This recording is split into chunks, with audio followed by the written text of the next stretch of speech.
Hermès Trismégiste par Louis Ménard. Deuxième lecture.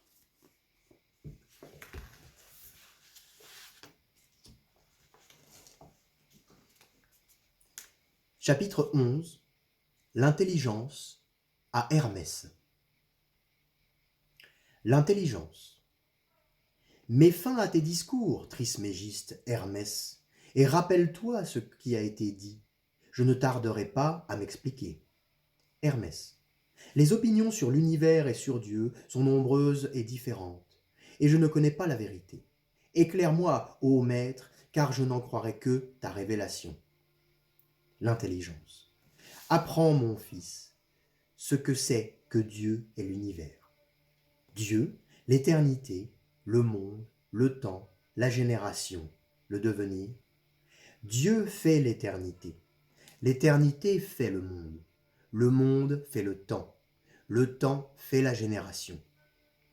Dieu a pour essence, en quelque sorte, le bien, le beau, le bonheur, la sagesse. L'essence de l'éternité est l'identité. Celle du monde est l'ordre. Celle du temps est le changement. Celle de la génération est la vie et la mort. Les énergies de Dieu sont l'intelligence et l'âme. Celle de l'éternité, la permanence et l'immortalité. Celle du monde, la composition et la décomposition.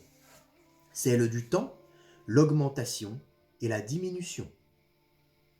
Celle de la génération et la qualité. L'éternité est en Dieu, le monde dans l'éternité, le temps dans le monde, la génération dans le temps. L'éternité se tient fixe en Dieu, le monde se meut dans l'éternité, le temps s'accomplit dans le monde, la génération se produit dans le temps. La puissance de Dieu est éternelle. L'œuvre de l'éternité est le monde, qui n'a pas été produit une fois, mais qui est toujours produit par l'éternité. Aussi ne périra-t-il jamais, car l'éternité est impérissable, et rien ne se perd dans le monde, parce que le monde est enveloppé par l'éternité. Hermès. Et la sagesse de Dieu, quelle est-elle? L'intelligence, le bien, le beau, le bonheur, toute vertu est l'éternité. En pénétrant la matière, l'éternité lui donne l'immortalité et la permanence, car sa génération dépend de l'éternité, comme l'éternité dépend de Dieu. La génération et le temps sont de deux natures différentes dans le ciel et sur la terre. Immuable et incorruptible dans le ciel, mobile et périssable sur la terre. L'âme de l'éternité est Dieu, l'âme du monde est l'éternité, l'âme de la terre est le ciel. Dieu est dans l'intelligence, l'intelligence dans l'âme dans la matière, et tout cela à travers l'éternité. L'âme remplit ce corps universel qui contient tous les corps. L'intelligence et Dieu remplissent l'âme. Remplissant l'intérieur, enveloppant l'extérieur, l'âme vivifie l'univers. Au dehors, ce grand et parfait animal, le monde. Au-dedans, tous les êtres vivants. Là-haut, dans le ciel, elle demeure dans l'identité. Ici-bas, sur la terre, elle transforme la génération.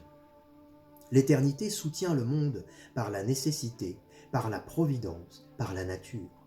Peu importe l'explication qu'on peut en donner. Dieu agit dans tout l'univers.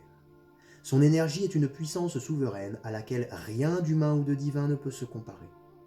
Ne crois donc pas, Hermès, que rien, ni en bas ni en haut, soit semblable à Dieu.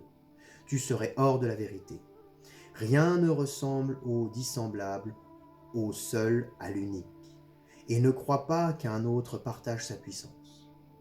À quel autre attribuer la vie, l'immortalité, le changement de qualité? Que ferait-il autre chose? Car Dieu n'est pas oisif, autrement tout serait en repos, puisque Dieu remplit tout. L'inertie n'existe ni dans le monde, ni nulle part, ni dans le Créateur, ni dans la création. C'est un mot vide.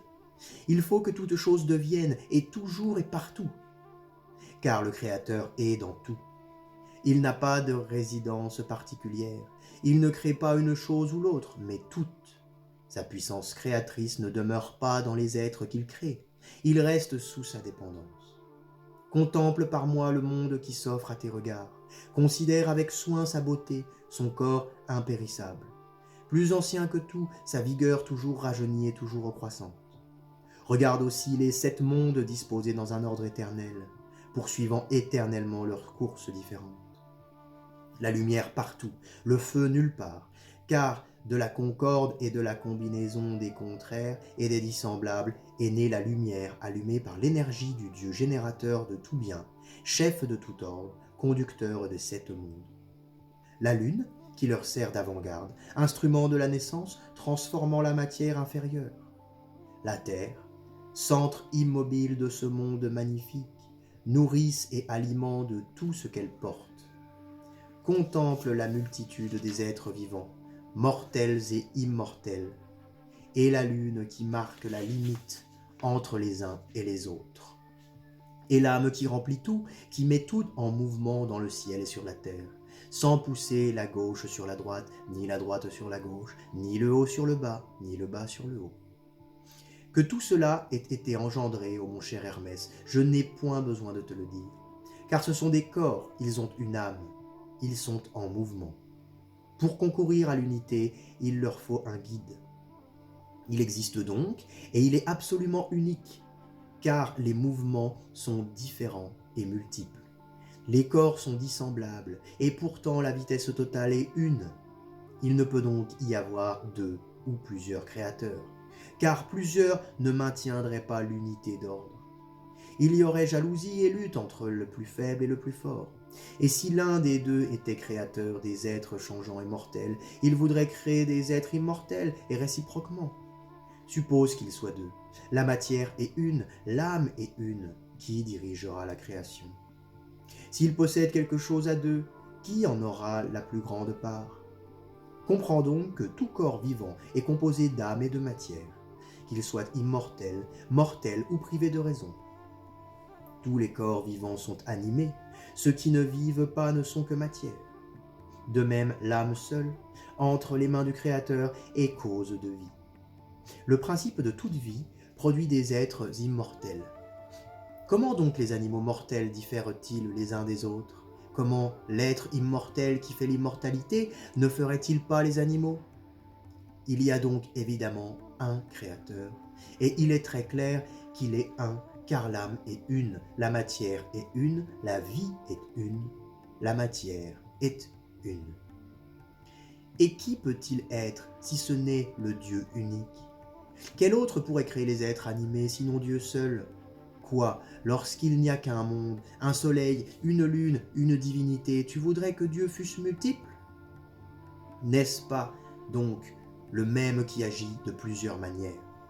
Quoi d'étonnant que Dieu fasse la vie, l'âme, l'immortalité, le changement, quand toi-même tu fais tant d'actions différentes? Car tu vois, tu parles, tu entends, tu perçois les odeurs, les saveurs, tu touches les objets, tu marches, tu penses, tu respires. Et il n'y a pas un être qui voit, un autre qui parle, un autre qui touche, un autre qui flaire, un autre qui marche, un autre qui pense et un autre qui respire. C'est le même qui fait tout cela.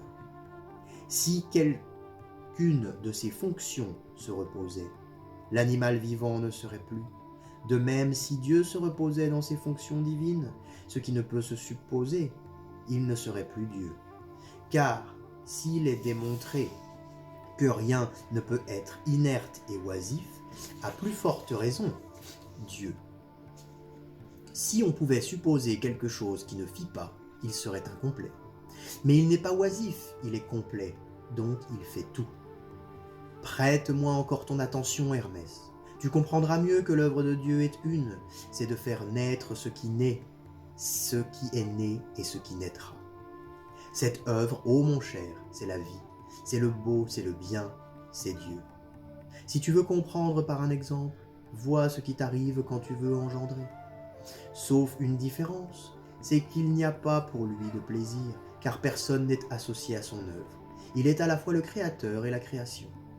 S'il se séparait de son œuvre, tout s'écroulerait, tout périrait fatalement, car la vie se serait retirée. Mais si tout est vivant, et si la vie est une, Dieu est donc un. Et si tout est vivant, dans le ciel et sur la terre, si dans tout il y a une vie unique qui est Dieu, tout vient donc de Dieu.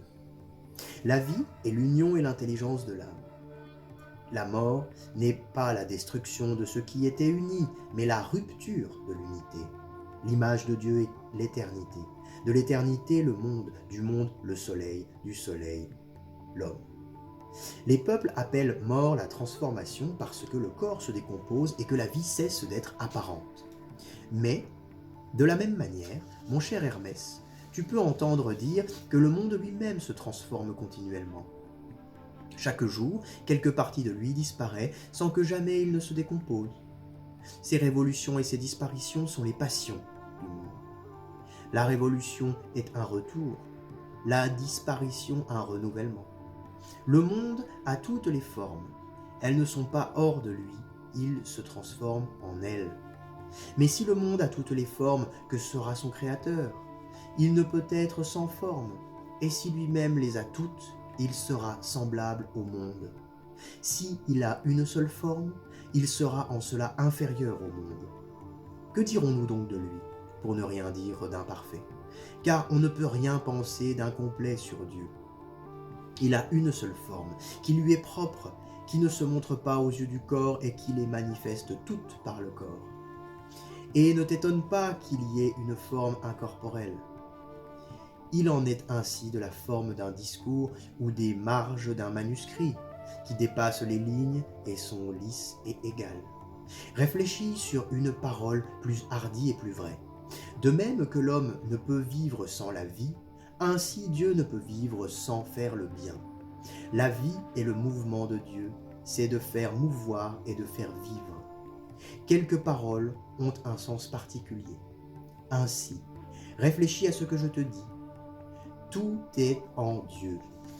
Non comme ce qui est placé dans un lieu, car le lieu est corporel et immobile, et les choses qui sont en place n'ont pas de mouvement. Il en est dans l'incorporel autrement que dans l'apparence. Songe qu'il enveloppe tout. Songe que rien n'est plus rapide, plus vaste, plus fort que l'incorporel. Il dépasse tout en capacité, en vitesse, en puissance. Réfléchis d'après toi-même, ordonne à ton âme d'aller en Inde, et elle y est plus vite que ton ordre. Ordonne-lui d'aller vers l'océan, et elle y sera aussitôt, non en passant d'un lieu à un autre, mais instantanément. Ordonne-lui de monter dans le ciel, et elle n'aura pas besoin d'avoir des ailes. Rien ne l'arrêtera, ni le feu du soleil, ni l'éther, ni le tourbillon, ni les corps des astres. Elle traversera tout et volera jusqu'au dernier corps. Veux-tu franchir cette limite et contempler ce qui est hors du monde? S'il y a quelque chose, tu le peux. Vois quelle puissance, quelle vitesse tu possèdes. Et ce que tu peux, Dieu ne le pourrait pas? Conçois Dieu comme ayant en lui-même toutes ses pensées, le monde tout entier. Si tu ne peux t'égaler à Dieu, tu ne peux le comprendre. Le semblable comprend le semblable. Augmente-toi d'une grandeur immense, dépasse tous les corps, traverse tous les temps, deviens l'éternité, et tu comprendras Dieu. Rien ne t'empêche de te supposer immortel et connaissant de tout, les arts, les sciences, les mœurs de tous les animaux. Élève-toi au-dessus de toute hauteur, descends en dessous de toute profondeur. Rassemble en toi toutes les sensations des choses créées, de l'eau, du feu, du sec, de l'humide. Suppose que tu es à la fois partout, sur terre, dans la mer, dans le ciel, que tu n'es jamais né, que tu es encore embryon, que tu es jeune, vieux, mort, au-delà de la mort. Comprends tout à la fois, les temps, les lieux, les choses, les qualités, les quantités, et tu comprendras Dieu. Mais si tu enfermes ton âme dans le corps, si tu la baisses et si tu dis « Je ne comprends rien, je ne puis rien, je ne sais ni ce que je suis, ni ce que je serai. » Qu'as-tu de commun avec Dieu? Si tu es mauvais et attaché au corps, que peux-tu comprendre des bonnes et belles choses? La perfection du mal, c'est de méconnaître le divin. Mais pouvoir le connaître, et le vouloir et l'espérer, c'est le moyen d'arriver au bien par une route directe, unie et facile. En la suivant, tu le rencontreras partout, tu le verras partout, dans les lieux et à l'heure où tu t'y attends le moins. dans la veille, dans le sommeil, en mer, en voyage, la nuit, le jour, en parlant, en gardant le silence, car il n'est rien qui ne soit l'image de Dieu. Hermès. Dieu est-il invisible? L'intelligence. Ne dis pas cela. Qui est plus apparent que lui? Si il a tout créé, c'est pour que tu puisses le voir à travers toutes choses. C'est là le bien de Dieu, c'est là sa vertu, d'apparaître dans tout. Rien n'est invisible même parmi les incorporels. L'intelligence se voit dans la pensée, Dieu dans la création. Voilà ce que j'avais à te révéler, ô Trismégiste. Quant au reste, réfléchis-y en toi-même, tu ne t'égareras